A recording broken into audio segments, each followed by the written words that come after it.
Terima kasih atas kesempatan Profesor Dr. Nahiyah Jaidi, MPD, untuk penulisan buku Keluarga Baswedan. Wawancaranya secara general tentang inspirasi, kami akan banyak belajar dari kesempatan yang luar biasa dari Prof. Nahiyah ini. Mungkin untuk mengawali percakapan, Prof, bisa dikisahkan awal ketika pertama kali mengenal Prof. Aliyah sendiri, Prof. Oh ya, terima kasih Mas Ilham ya. Yep, Prof. Ya. Saya mulai ketemu Prof. Aliyah itu pada tahun 1971. Pas kuliah semester pertama, disitulah saya ketemu beliau dan saya mengikuti kuliah waktu itu pengantar manajemen dari beliau di jurusan ekonomi perusahaan waktu itu, Fakultas Ilmu Sosial, FKIS ya, FKIS IKIP waktu itu, Fakultas Keguruan Ilmu Sosial IKIP Yogyakarta itu waktu itu. Siap. Ya, saya pertama lihat ya punya kesan ya. Beliau sangat care di dalam proses memberikan kuliah, peduli dengan menanggapi dari, saya katakan pedulinya itu dia menanggapi interaksi, merespon semua yang disampaikan dari mahasiswa waktu itu yang bertanya maupun yang punya pendapat dan seterusnya. Ya, kesimpulan saya waktu itu ya sangat wisdom lah. Itu aja. Lalu setelah itu beliau kan menjabat sebagai ketua jurusan. Saya sebagai, kalau nggak salah waktu itu ketua hima apa ya, dengan mahasiswa, atau langsung waktu itu sudah di Dewan Mahasiswa, atau sekarang apa, istilahnya sekarang itu majelis ya, majelis mahasiswa. Dulu MPM ya, MPM gitu. Nah itu banyak interaksi untuk kepentingan acara-acara jurusan, itu di luar perkuliahan. Gitu ya. Saya katakan wisdom itu selalu beliau memberi peluang, memberi keselamatan, kesempatan bagi mahasiswa untuk mendorong selama itu positif. Itu aja. Jadi ini sangat meningkatkan motivasi dari pengurus pada waktu itu. Ya, kompetitifnya itu sangat bagus dengan jurusan-jurusan yang lain. Dan karena mahasiswa EP itu waktu itu sangat semangat gitu untuk melaksanakan kegiatan-kegiatan karena hampir tidak ada hambatan. Dan saya punya kesan, beliau pada waktu memimpin, menjabat itu ya, itu saya katakan bijak tapi tegas. Gitu ya. Nah, itu kan seni memanage ya, nah, mungkin tidak bisa diikuti orang lain. Kalau sainsnya mungkin bisa diikuti, itu kok artnya itu nggak bisa saya kira. Jadi itu memang sebagai apa ya, panutan lah, role model terutama bagi saya dan juga teman-teman gitu ya. Dan yang sangat mengesankan lagi itu beliau itu baik sebagai staf pengajar maupun sebagai pimpinan lembaga yang levelnya jurusan, beliau bisa memainkan dua peran yang saya cermati itu, yang menarik bagi saya, paling menarik. Beliau memainkan peran domestik, beliau memerankan peran publik dalam arti urusan kerja, karir di kampus. Beliau juga aktif di Ormas Wanita Islam sebagai ketua, sebagai pimpinan di situ. Tapi beliau tetap memainkan peran domestik. Nah ini yang luar biasa. Beliau menurut saya bisa menseimbangkan antara domestik dengan publiknya. Dia ya sebagai ibu, dia sebagai istri. Misalnya dharma wanitanya almarhum Bapak Rosid Baswedan kan di WI. Beliau sempat hadir, saya sempat diajak. Jadi bisa menghandle maksud saya. Ya. Itu kadang-kadang orang kan memang menseimbangkan menjadi suatu pendulum ya. Itu tidak mudah menurut saya. Dan di situ memainkan peran ini artnya di situ. Yang mungkin nggak bisa diikuti orang lain. Itu Mas yang sangat mengesankan bagi saya. Masya Allah. Izin flashback sedikit, Prof. Tadi disampaikan waktu Prof. Nahiyah sebagai ketua hima dan Prof. Aliyah sebagai ketua jurusan. Ada nggak, Prof? Contoh satu kegiatan, Prof, waktu itu yang cukup berkesan bagi Prof. Nahiyah? Ada sih, ya agak lucu ya. Jadi gini, waktu itu kan ya Oh, termasuknya masih baru ya, pisah dikit dari FKIP-nya UGM kan waktu itu kan sebelum mandiri itu. Jadi memang fasilitas semua ya agak terbatas. Saya sebagai satu panitia waktu itu sepertinya pas ulang tahun di jurusan, itu saya dan teman-teman ya, mestinya tidak saya sendiri, itu menata ruang jurusan. Tanpa matur sama beliau. Nah, tapi pas beliau datang, ya agak kelihatan kaget, saya excuse. Maaf Bu, ini kami memang merapikan ini. Terus beliau setuju. Itu kan harusnya kita mesti matur dulu tau. Tapi karena semangatnya ini kepengen menjadi yang terbaik gitu ya situasinya. Pada biasa tuh tumpukan-tumpukan skripsi itu banyak dan sebagainya. Setelah saya rapikan, lalu teman-teman besok nanti dikembalikan lagi aja seperti semula. Saya kembali semula, beliau terkejut. Kenapa begini? Kan sudah bagus kemarin. Nah, jadi yang saya katakan dalam tanda petik itu mengesankan. Saya kira teman-teman sekarang kalau kita kan juga ada reunian sering ya. Itu ya kadang kalau ingat itu masih ketawa. Ya kita kok lucu ya dulu. Oh, beres-beres di jurusan ngapain? Tapi ya memang mungkin rasa sense belonging ya, sebetulnya itu saja. Karena yang dibantu tuh ya menurut kami sih menyenangkan gitu loh. Jadi masa saking semangatnya sampai ruang jurusan ikut ditata gitu loh. Loh, yang ini mana? Oh yang itu pinjam jadi dikembalikan Bu, saya bilang gitu. Memang masih fasilitas masih ya jauh lah masih tahun 72 atau 73 itu masih. Saya kira itu Mas. Menarik lagi tentang fasilitas Prof sempat di situ. Nah, kebetulan kalau saya, Mas Laude ini kan generasi sudah UNY, Prof. Belum bisa membayangkan dulu FKIP itu seperti apa sih, Prof? Mungkin bisa diceritakan sekilas, Prof. Khususnya sama saya masuk semester 1 kan kampusnya masih nunut ya, masih ikut numpang di SMP 5 negeri. SMA negeri sini sama di apa ya itu waktu itu di Gandean itu kampus juga, tapi itu punya sekolahan lah maksudnya. Jadi memang numpang. Setelah Parangmalang selesai dibangun baru pindah gitu. Jadi kita kuliahnya siang. Setelah SMP itu selesai baru masuk dipakai gunakan untuk FKIP gitu ceritanya. Ya suka juga ya. Dan waktu itu kan kadang nggak ada pakai motor ya, pakai sepeda ya. Saya kosnya di Lempuyangan, ke SMP 5 dekat, tapi kalau ke Gandean Malioboro itu ya cukup menggos-menggos itu waktu itu. Ya semua itu mengesankan lah bagi saya. Jadi saya menyaksikan suka duka waktu itu numpang gimana caranya. Sekarang sudah ya lumayan lah kemajuannya. Misalnya apa namanya EDB udah masuk baru sekaligus bangun aja lab 7 gedung. Luar biasa fasilitas sebetulnya. Ya mahasiswa itu memanfaatkan enggak peluang-peluang yang ada. Dia bisa mengoptimalkan enggak maksud saya. Kan ya sih. Bagi cari buku susah gitu. Jadi banyak mencatat, banyak menulis, jadi heboh lah. Fotokopi masih jarang itu, belum ada hampir. Jadi emang situasinya begitu. Tapi sekarang sudah jauh lebih baik lah. Semua saya kira sudah bergeser ya. Value juga sudah bergeser. Jadi ya itulah perjalanan termasuk perjalanan hidup. Prof, lanjut lagi ke percakapan menarik tadi tentang belajar, Prof. Nah, kalau dari cerita Prof Alia sendiri, beliau sering cerita mahasiswa itu suka datang ke rumah beliau juga, Prof. Nah, termasuk misalnya kegiatan-kegiatan seperti tadi disebutkan dari wanita, diajak ke rumah seperti itu, Prof. Pernah nggak, Prof Nahia, ada aktivitas di rumah Prof Alia? Sering saya kira. Ada satu kisah yang menarik, Prof. Ada tidak apa gitu mungkin, Prof, kalau masih ingat, Prof. Saya kan waktu itu setelah berapa semester ya, itu kan ceritanya, memang saya dulu agak ya aktif di mahasiswaan ya.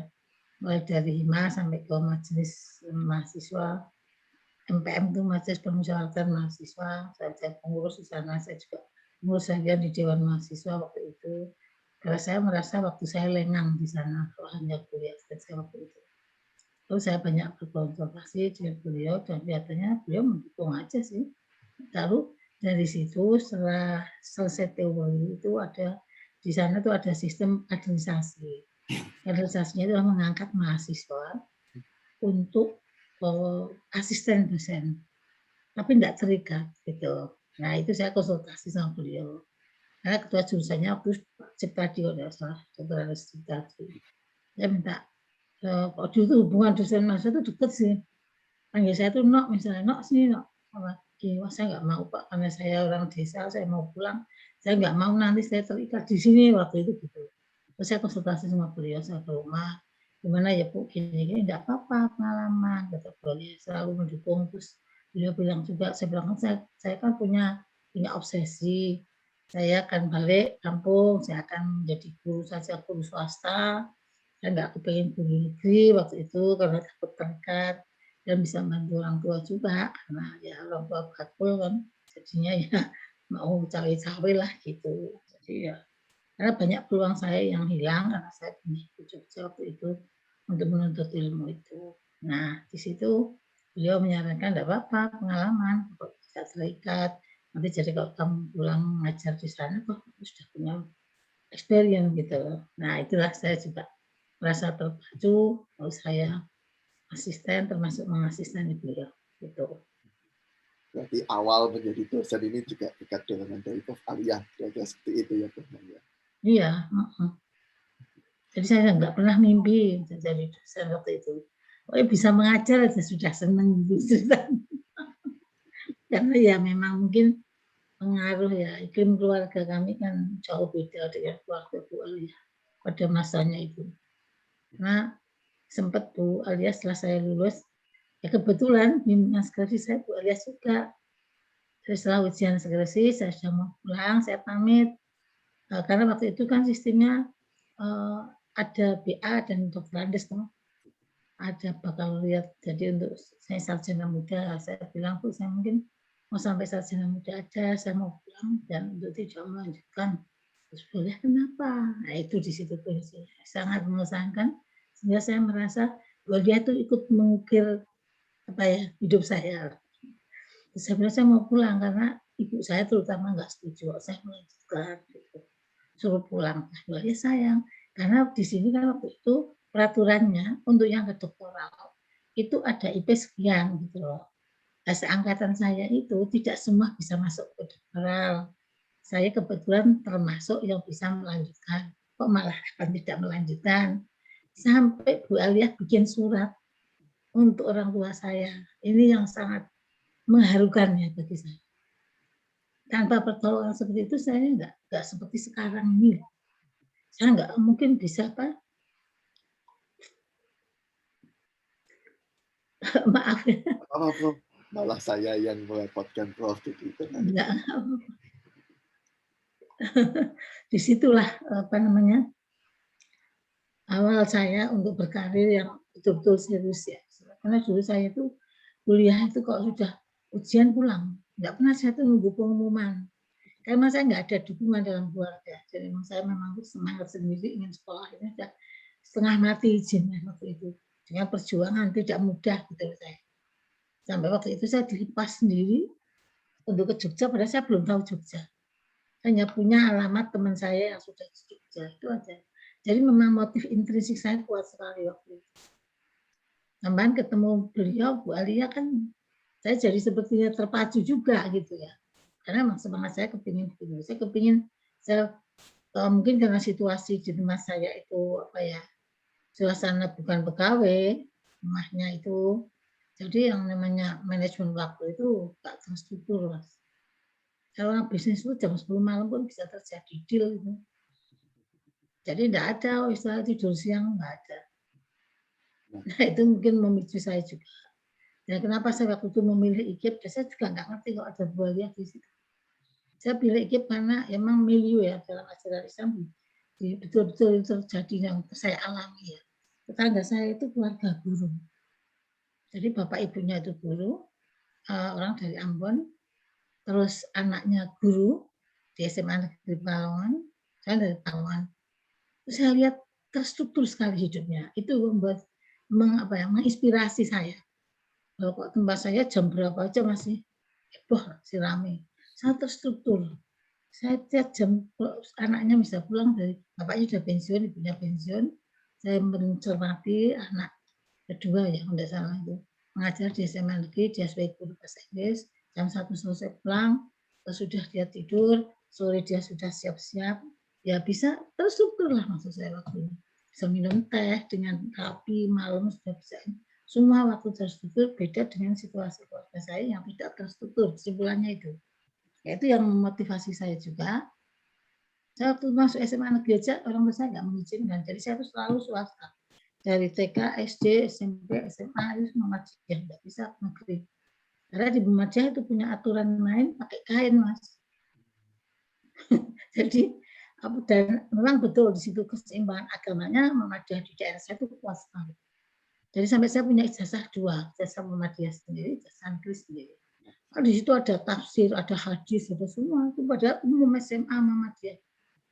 Di Pekajangan sih masuknya saya, meskipun tempatnya di kota.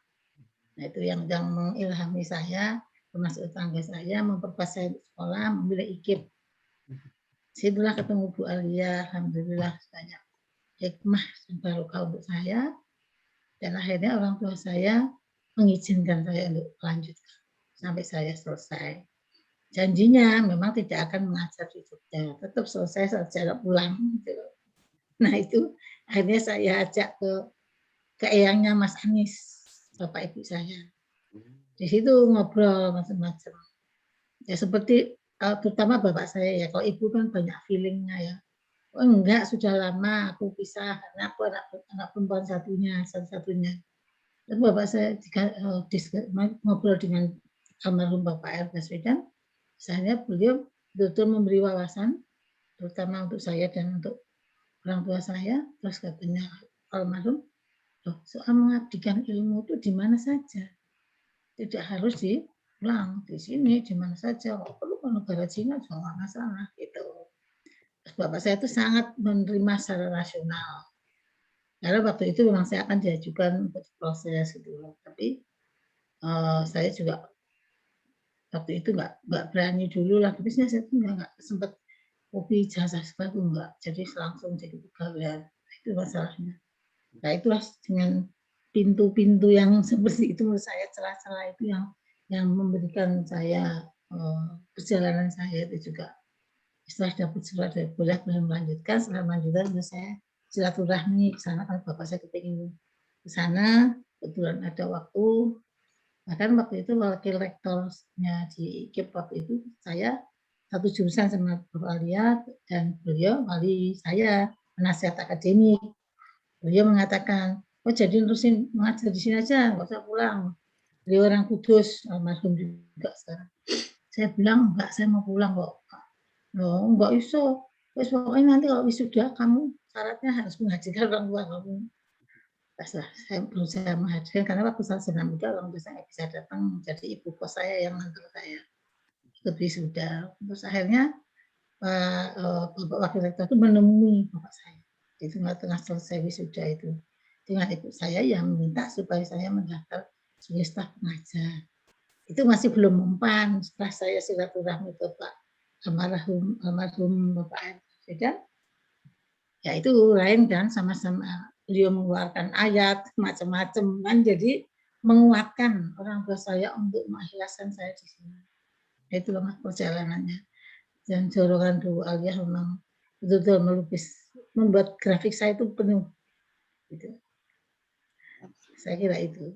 Masih ada lagi? Oh, ini tadi kisah tentang selama kuliah dan kisah di jurusan, insya Allah sudah komplit. Saya izin loncat ke kisah Prof di Pusat Studi Wanita. Kalau saya tidak salah, Prof Nahiyah kan juga sempat sebagai ketua Pusat Studi Wanita ya, Prof? Iya. Nah, itu kan juga banyak sekali interaksi dengan Prof Alia. Mungkin bisa dikisahkan, Prof, di Pusat Studi Wanita itu seperti apa dulu, Prof? Ya, kok saya sih merasa itu babat alas, Mas, hidup waktu itu. Karena waktu itu saya pertama mendapat kesempatan untuk memimpin sebagai kepala pusat di situ. Saya banyak konsultasi juga dengan Bu ya, waktu itu. Karena kan waktu itu sampai saya menjabat 2 periode, saya merasa kok nggak ada pergeseran yang signifikan ya, dalam arti perspektif sivitas akademika di sana. Ya, suka dukanya banyak karena kan budaya patriarki kita masih kuat. Dan di Jogja ini kan ada keraton. Keraton kan juga meskipun ini kan sekarang aja Mas tuh sudah terbuka. Dulu kan ya masih beda ya namanya kalau dilihat istilahnya Romo Puger itu kan apa namanya tuh ya, bukan kekancingan, apa istilah keraton itu bahwa paugeran, aturan-aturan di sana itu tidak bisa raja perempuan gitu. Terus saya sempat di koran rame, misalnya saya ngomong apa Pak Puger menanggapi merespon tulisan saya yang di KL waktu itu cukup rame gitu loh. Bagi saya itu kan paugeran yang bikin manusia biasa gitu. Kenapa nggak ada fleksibilitas? Padahal kita tuh kalau mau maju ya selalu siap menyongsong perubahan. Berarti perubahan bukan arti perubahan total, tetapi revise setiap step-stepnya gitu. Jadi pada waktu itu saya dianggap kontroversi karena saya menyuarakan lewat pusat studi wanita dan gender itu bahwa perempuan tuh bisa apa saja kecuali kodrat. Tapi kan memang tidak semudah yang kita omongkan. Apalagi di Jogja terutama, ternyata luar biasa itu budaya patriarki kuat sekali. Jadi ya memang asal bisa sekolah aja udah bagus sih memang ya. Cuman banyak sih suka dukanya kalau saya dari rapat, dari kan itu di bawah LPPM ya. Itu misalnya ke jurusan itu bahwa Pak, Bu, pertanyaannya aneh-aneh misalnya. Misalnya Bu, kenapa ya Bu? Perempuan itu misalnya istri saya nggak mau cerita istri orang lain. Kenapa Pak? Kalau baru punya anak 2 aja sudah males apa-apa. Kadang-kadang saya juga jenuh juga. Sebenarnya jadi jangan disalahkan ya kalau saya melihat yang lain gitu. Saya bilang, Pak, ya Bapak harus bisa memanage supaya istri Bapak sesuai dengan apa yang Bapak mau. Caranya gimana? Ya dibawa ke salon gimana gitu, dari model gimana supaya Bapak merasa ada variasi, nggak pengen lirik yang lain. Itu kadang-kadang yang serius tanyanya, ada yang cuk-cuk gitu macam-macam itu. Wah sudah pokoknya harus kebal telinga saya bilang gitu. Memang saya punya target-target waktu itu. Jadi malah kami menggalakkan riset-riset sekecil apapun kita teliti untuk menjawab bahwa ini adalah persoalan-persoalan secara ilmiah bisa diselesaikan dan dipertanggungjawabkan. Saya bilang Islam itu lahir itu sudah jadi. Saya pertama punya kesan ya, istilahnya apa ya, Aisyah itu punya acara nasional. Saya juga diminta bicara gender dalam perspektif Islam. Saya jubir balik. Saya harus baca sana sini, saya menyebutkan ayat-ayat yang ada dalam Al-Quran misalnya. Saya An-Nahl itu, saya bilang. Itu juara juga. Tidak ada. Allah akan memberikan ganjaran pada laki-laki dan beda dengan perempuan, tidak ada. Siapa yang takwa itulah yang berbuat baik, jangan takwa. Dia berbuat baik, dia akan mendapatkan imbalan yang setimpal. Tidak ada itu. Nah, segendong so pikul itu kan budaya. Itu adat istiadat. Lalu itu saya tanya Pak Amin Rais waktu di event waktu itu di Banjarmasin ya. Ada acara dari Kementerian Pemberdayaan Perempuan, saya buat di Jogja. Saya sampaikan Pak Amin salah satu sumbernya, masalah hukum waris ini gimana Pak Amin? Saya bilang. Pak Amin bilang saya terus terang saya nggak bisa menjawab itu karena saya belum pelajari secara dalam. Apa benar? Pak di mata Allah itu sama. Dari ayat yang ada di Al-Quran. Pak Amin bilang, saya belum bisa menjawab, saya mungkin harus belajar dulu, mempelajari dulu secara dalam gitu. Jadi memang untuk bicara tentang perempuan ini cukup complicated dan terus terang saja belenggu budaya patriarki sangat kuat. Saya sendiri kan mengalami. Karena pas orang tak boleh sekuliah karena saya wedok ya sudah kemana aja deh. Padahal saya bilang dengan kita punya pendidikan, kita tuh punya perisai. Contoh mas, saya punya pengabdian masyarakat misalnya di Gunung Kidul, di Tepus itu kan daerah kering, dan di sana banyak penghasil singkong, kerupuk singkong saya. Nah kerupuk singkong kan warnanya macam-macam, jadi warna-warna yang untuk grill kain lah. Terus kita masuk, kita bangun, kemudian buruh dari orang-orang itu ternyata tetangganya sendiri. Oh, tapi akhirnya mereka kan berpenghasilan. Terus pada waktu itu wartawan KR mesti sering tanya saya, Bu, acara kemana nih hari ini? Misalnya minggu ini, oh minggu ini saya mau nengok pengrajin kerupuk singkong di Tepus. Oh saya ikut ya, boleh. Bahkan akhirnya dia wawancara dari beberapa buruh dari, jadi ada keluarga yang agak kuat, dia bikin, lalu yang ngerjain tetangga-tetangganya.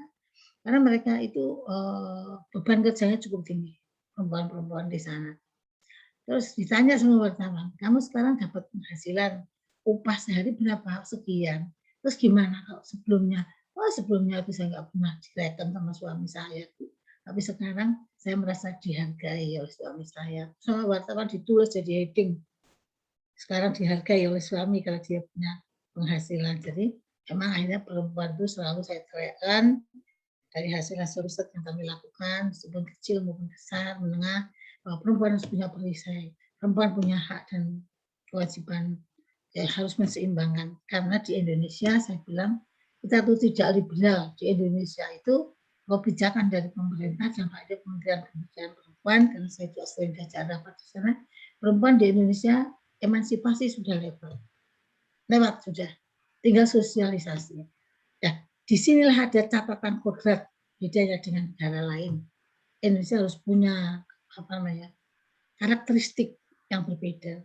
Karena di kita mayoritas Islam. Waktu itu pemberontakan Tartono hanya sebagai kenapa Ibu mengangkat masalah Islam ke Pancasila di ketuhanan?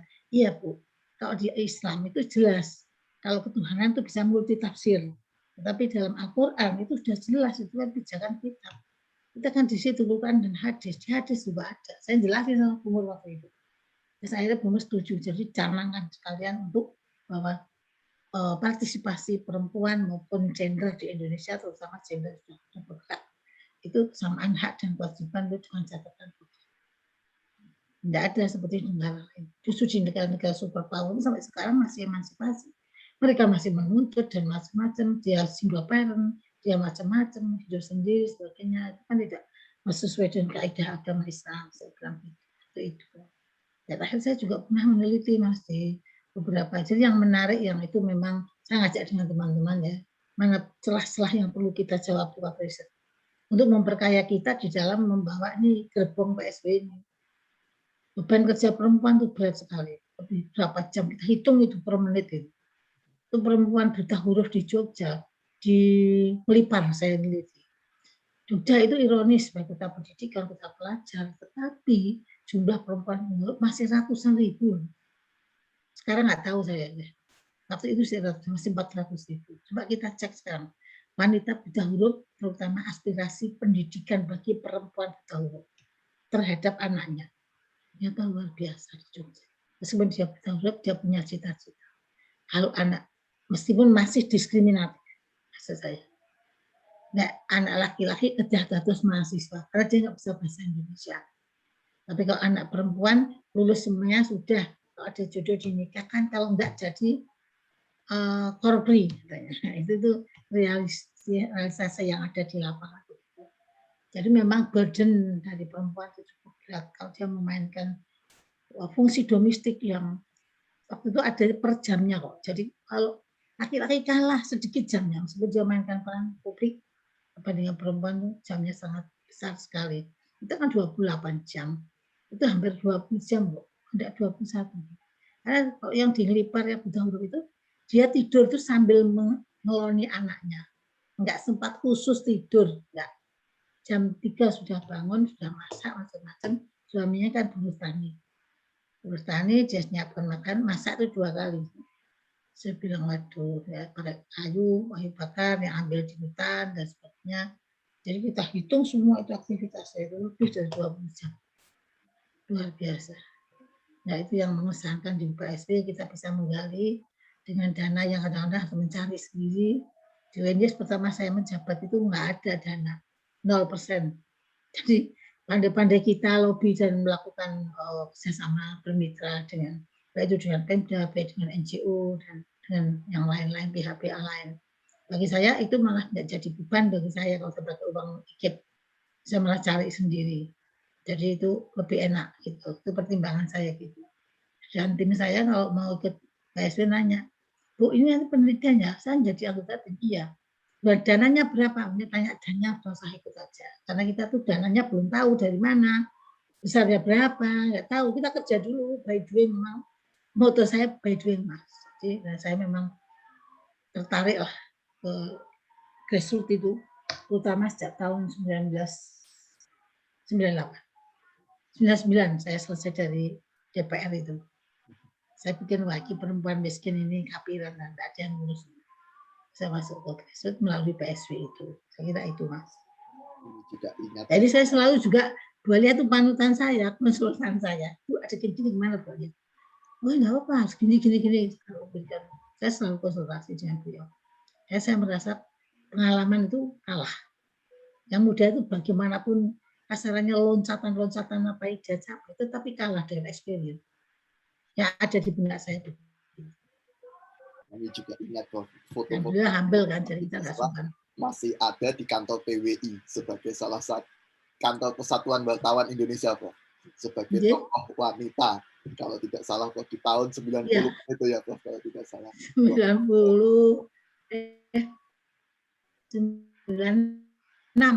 Kalau nggak salah. Ini 96 ya. Belum saya ke Jakarta itu. Ya, saya juga nggak tahu kok dianggap tokoh. Penghargaan pertama yang fotonya wanita, Prof. Harus diakui, Prof. Waktu itu penghargaan laki-laki semua, Prof. Luar biasa. Ya, itu mungkin apa ya. Saya sih malah berdoanya mudah-mudahan ada penghargaan dari yang berkuasa, dari Allah SWT. Insya Allah dari niat ibadah itu, waktu saya betul-betul habis untuk ya memang manajemen waktu menjawab sih. Jadi ya mudah-mudahan aja ketemu nanti. Prof izin loncat sejenak, saat ini kan Prof Alia sudah emeritus di UNJ. Beliau memang masih aktif di Ahmad Dahlan, tapi mungkin tidak seaktif dulu dalam kegiatan Prof Nahia. Sedangkan Prof Nahia ini masih sebagai dosen di UNJ. Nah, kalau saat ini Prof bisa dikisahkan interaksi dengan Prof Alia seperti apa, Prof, di tengah kesibukan Prof Nahia dan Prof Alia? Saya yang sering WA, kadang telepon, ya karena ada kangen gitu loh, ngobrol sama beliau itu. Ya apa aja yang diobrolkan, saya beliau nanya apa saja.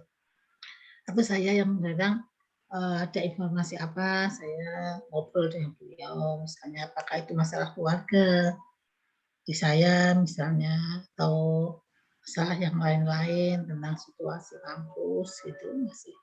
Karena saya bersyukur ya, saya sebagai betul Alia itu inspiring ya bagi saya. Karena apa? Sampai usia segitu, beliau itu masih cerdas.